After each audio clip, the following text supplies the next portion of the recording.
अस्सलाम वालेकुम everyone, welcome back to psychology lecture series. Chapter 1 to 17 complete upload हो चुके हैं।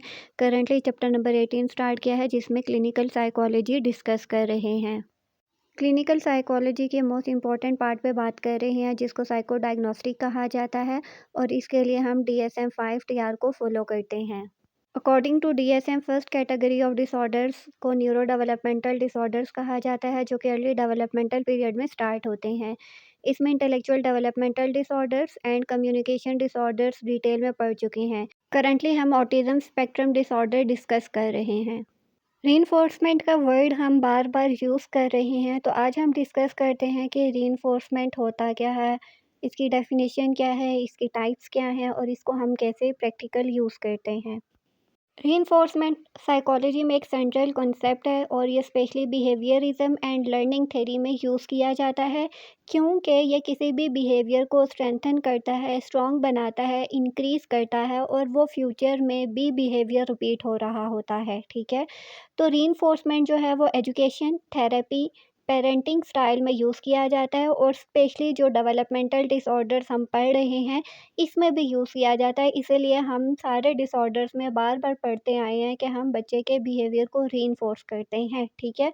और स्पेशली ऑटिज़्म स्पेक्ट्रम डिसऑर्डर में जब भी बच्चे को डील कर रहे होते हैं, उसके सिम्पटम्स को मैनेज कर रहे होते हैं, तो वहाँ पे भी रीइंफोर्समेंट एक इम्पॉर्टेंट रोल प्ले करता है। Where the term comes from, reinforcement जो है वो एक लैटिन वर्ड है। रीन का मतलब है अगेन, एंड फोर का मतलब है स्ट्रॉन्ग। ठीक है, तो मीनिंग क्या हुआ इसका कि टू स्ट्रेंथन अगेन और टू मेक स्ट्रॉन्गर। ठीक है, यानी किसी भी बिहेवियर को स्ट्रेंथन करना, स्ट्रॉन्ग करना, इंक्रीज करना। अब ये वर्ड जो है फर्स्ट पॉपुलराइज हुआ था 20th सेंचुरी में through the work of B.F. Skinner, जो कि एक फेमस बिहेवियरिस्ट था, और इसने ऑपरेंट कंडीशनिंग में बहुत ज़्यादा काम किया है, या इसने ऑपरेंट कंडीशनिंग को डेवलप किया है। अब ऑपरेंट कंडीशनिंग क्या है, ये हम लर्निंग वाले चैप्टर में ऑलरेडी डिस्कस कर चुके हैं। लिटरल मीनिंग की अगर बात करें तो रीइंफोर्स का मतलब है स्ट्रेंथनिंग ऑफ अ बिहेवियर और रिस्पॉन्स। ठीक है, अगेन कि किसी भी बिहेवियर को, रिस्पॉन्स को स्ट्रेंथन करना, इंक्रीज करना। तो जब भी किसी एक्शन का आउटकम पॉजिटिव होता है, तो एक्शन जो है वो स्ट्रॉन्गर हो जाता है, और उसके चांसेस होते हैं कि वो दोबारा से अगर हो, फिर से वो रिपीट हो। 1938 में B.F. स्किनर ने रीइंफोर्समेंट के लिए डेफिनेशन कुछ इस तरह से दी है कि reinforcement is anything that increases the likelihood of a response. कि रीइंफोर्समेंट वो कोई भी चीज़ हो सकती है जो कि रिस्पॉन्स को इंक्रीज़ करती है।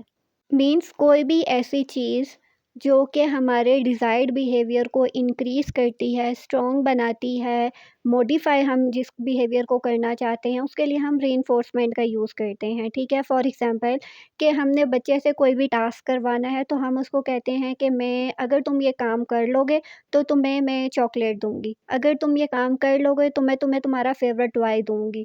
ठीक है, अगर तुम ये काम कर लोगे, तो फिर हम बाहर खेलने के लिए जाएँगे। ठीक है? तो ये सारी चीज़ें क्या हैं, रीइंफोर्समेंट का काम कर रही हैं।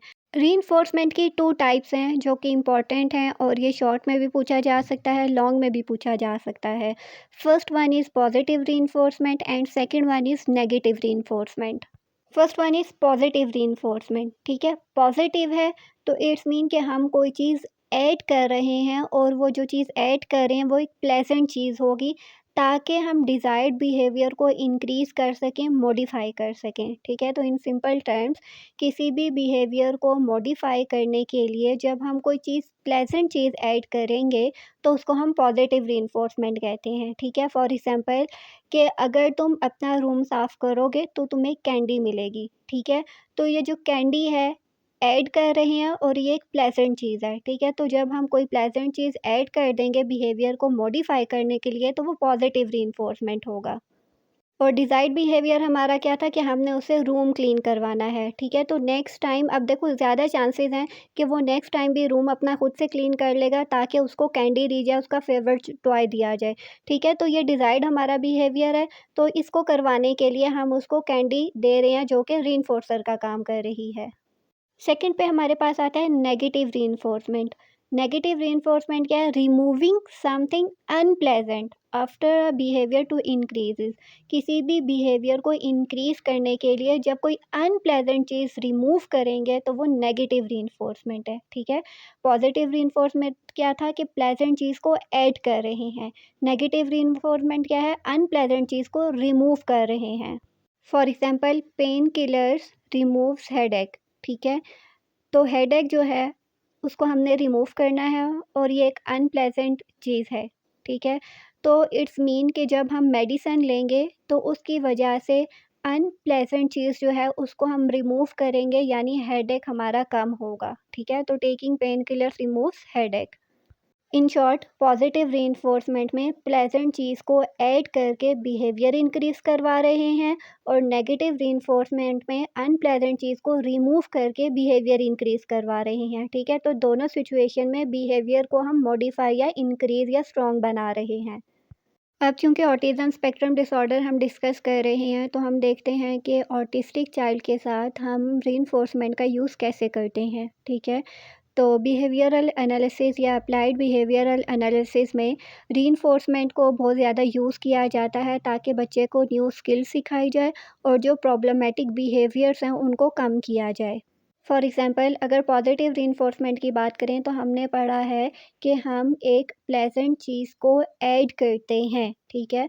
तो फॉर एग्ज़ाम्पल जब बच्चा कहता है कि उसको वाटर चाहिए और इमीडिएटली उसको हम वाटर प्रोवाइड कर देते हैं तो चाइल्ड ये लर्न करता है कि जब वो वाटर की रिक्वेस्ट करेगा तो उसको पानी मिलेगा। Child finishes a puzzle, gets to play with their favourite toy, puzzle solving increases, ठीक है। जब हमने पज़ल सॉल्विंग बच्चे से करवानी होती है तो हम उसके साथ में ही उसकी एक फ़ेवरेट चीज़ रख देते हैं, ठीक है। तो अब उसका ध्यान क्या फ़ौरन से जाता है कि जब वो ये पज़ल्स को सॉल्व कर लेगा तो उसको उसकी फ़ेवरेट टॉय मिलेगा, उसको उसकी फ़ेवरेट चॉकलेट मिलेगी, उसको बाहर प्ले के लिए लेकर जाया जाएगा, ठीक है। तो एज़ अ रिज़ल्ट क्या होगा कि वो जल्दी से प्रॉब्लम सॉल्व कर लेगा। तो इट्स मीन कि पज़ल सॉल्विंग उसकी इंक्रीज़ होगी क्योंकि उसको उसका फ़ेवरेट टॉय चाहिए। अनदर एग्जांपल देखते हैं कि चाइल्ड जो है वो टीचर को ग्रीटिंग्स करता है, ठीक है। जैसे हम लोगों ने लास्ट लेक्चर्स में बात कर चुके हैं कि वर्बल नॉन वर्बल कम्युनिकेशन जब बच्चे को हम सिखाते हैं तो हेलो हाय से स्टार्ट करते हैं, साथ में अपने हैंड वेविंग भी सिखाते हैं ताकि बच्चा वर्बल एंड नॉन वर्बल दोनों कम्युनिकेशन सीख सके।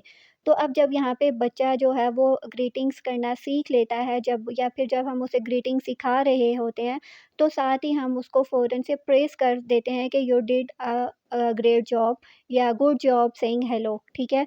तो बच्चा क्या करेगा कि जब भी टीचर को देखेगा, टीचर से मिलेगा तो वो फ़ौरन से ग्रीटिंग्स करेगा, ठीक है।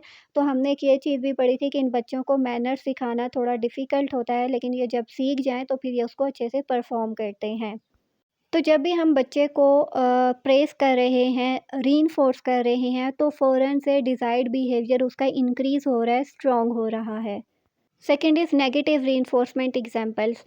अब नेगेटिव रीइंफोर्समेंट में क्या होता है कि हम बिहेवियर को इंक्रीज़ करने के लिए अनप्लेज़ेंट चीज़ को रिमूव करेंगे, सब्ट्रैक्ट करेंगे। फॉर एग्ज़ाम्पल बच्चा जो है वो नॉइज़ को टॉलरेट नहीं कर पाता, तो हम बच्चे को नॉइसी क्राइटेरिया में लेकर जाते हैं, वहाँ पे उससे वेटिंग करवाते हैं, ठीक है। सिर्फ़ 2 मिनट्स के लिए हम उससे वेटिंग करवाते हैं, अगेन ये डिपेंड करता है कि बच्चे का लेवल क्या है, ठीक है। तो यहाँ पे फॉर एग्ज़ाम्पल हम ले रहे हैं तो हम बच्चे को 2 मिनट्स के लिए एक लाइन में वेट करवाते हैं, फिर हम उसको दोबारा क्वाइट रूम में ले जाते हैं। तो वहाँ पे बच्चा शॉर्ट टाइम के लिए ये टॉलरेट करना सीख रहा है कि उसने लाइन में कैसे खड़े होना है, ठीक है। तो देन टाइम के साथ-साथ हम आहिस्ता-आहिस्ता टाइम पीरियड इंक्रीज़ करते जाएँगे ताकि बच्चे में और ज़्यादा टॉलरेंस जो है वो डेवलप हो जाए। सेकंड एग्जांपल इज़ अब बच्चे से हमने कोई डिफ़िकल्ट वर्कशीट हमने कंप्लीट करवानी है, कोई कॉम्प्लेक्स टास्क करवाना है, ठीक है? तो वो जब थोड़ा-सा टास्क कर लेगा ना तो हमने उससे ब्रेक करवा देनी है, उसको स्टॉप कर देना है। तो इस तरह से चाइल्ड ये सीख लेगा कि जब वो कुछ प्रॉब्लम्स सॉल्व कर लेगा तो उसको ब्रेक मिल जाएगी, ठीक है? तो किसी हद तक बच्चा प्रॉब्लम सॉल्व करना सीख जाएगा। अब जब हम ऑटिस्टिक बच्चों के साथ काम करते हैं तो हमें ये फाइंड आउट करना होता है कि वो कौन-सी चीज़ है, वो कौन-सा रीइंफोर्सर है जिसकी वजह से बच्चे का बिहेवियर इंक्रीज़ किया जा सकता है, ठीक है? क्योंकि जो एक चीज़ बच्चे के लिए रीइंफोर्स का काम कर रही है, ज़रूरी नहीं है कि वो बाकी दूसरे बच्चों के लिए भी रीइंफोर्स का काम करे, ठीक है? फॉर एग्ज़ाम्पल एक बच्चा कैंडी से, टॉय से या प्रेज़ से खुश हो जाता है, तो ज़रूरी नहीं है कि दूसरे बच्चे पे भी वही रीइंफोर्सर वर्क करें, ठीक है? तो इसीलिए जब हम लोग थेरेपी स्टार्ट करने लग जाते हैं या जब हम हिस्ट्री लेते हैं, तो हम पेरेंट्स से ज़रूर ये बात पूछ लेते हैं कि बच्चे का इंटरेस्ट क्या है। जब आपने बच्चे से कोई काम करवाना हो, तो आप उसको क्या चीज़ ऑफ़र करती हैं कि जिसकी वजह से बच्चा खुशी-खुशी काम करता है या ऐसे कौन-से काम हैं जो बच्चा करना पसंद करता है, ठीक है? तो इस वजह से बच्चे का रीइंफोर्सर हम उसके पेरेंट्स से भी पूछ सकते हैं और ख़ुद भी हम उसका रीइंफोर्सर आइडेंटिफ़ाई कर सकते हैं जब हम उससे थेरेपी स्टार्ट करते हैं। ऑटिज़्म से रिलेटेड अब आपका कोई भी सवाल हो कमेंट्स में पूछ सकते हैं। See you in the next video. Till then take care. अल्लाह हाफ़िज़।